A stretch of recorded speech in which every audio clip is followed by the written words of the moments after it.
Hello बच्चों, आई question पढ़ते हैं।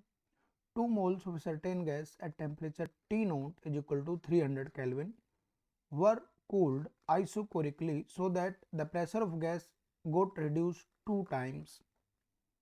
Then as a result of isobaric process, the gas is allowed to expand till its temperature got back to initial value. Find the total amount of heat absorbed by the gas in this process. तो देखें, सबसे पहले हमें बताना total amount of heat absorb by the gas in the process. तो दो process हैं। सबसे पहले फर्स्ट प्रोसेस की बात करें तो फर्स्ट प्रोसेस में हमें बोला गया है कि वॉल्यूम क्या है, कांस्टेंट। क्यों? क्योंकि इट इज कूल्ड आइसोकोरिकली, तो वॉल्यूम इज कांस्टेंट। अगर वॉल्यूम कांस्टेंट है तो temperature is directly to pressure, temperature pressure के डायरेक्टली हो जाएगा। तो अगर प्रेशर हाफ हो गया है तो टेम्परेचर भी हाफ है। If pressure becomes half, that means given है pressure is half, temperature also reduces to half, it will be also half. That means हमारे पास पहले केस में Q1 जो आ गई वो आ गई म्यू CV डेल्टा टी। तो म्यू CV किस पे है? कांस्टेंट वॉल्यूम पे हीट है। तो Q1 की वैल्यू क्या आ जाएगी? दैट इज म्यू कितना है, 2 मोल्स है। CV की वैल्यू क्या हो जाएगी? ये CV में चलने देते हैं। और डेल्टा टी कितना हो जाएगा?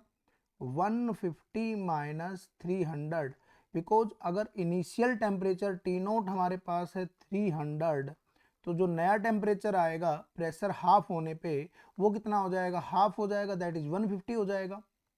ठीक है, that is T note dash ले लेता हूँ, दैट विल बी 150। तो कितना चेंज आएगा? ये आएगा। तो Q1 की वैल्यू कितनी आ गई? Minus of 300 CV।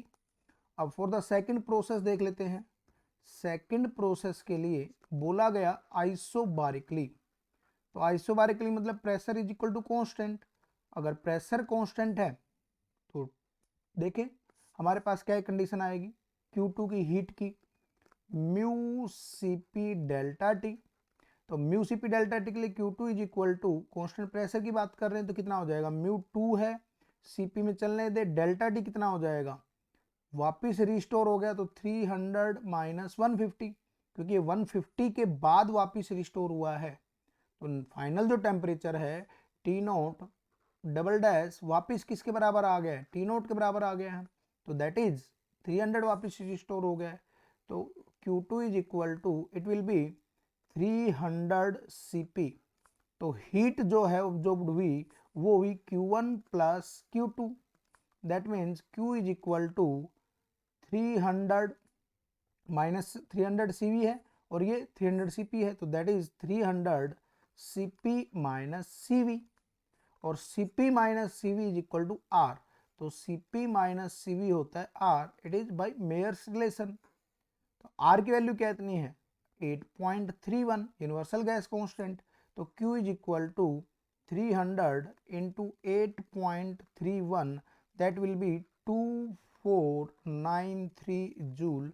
ये हमारा हीट अब्जॉर्ब का आंसर होगा इस गिवन क्वेश्चन के लिए। होप आपको समझ में आया होगा। All the best.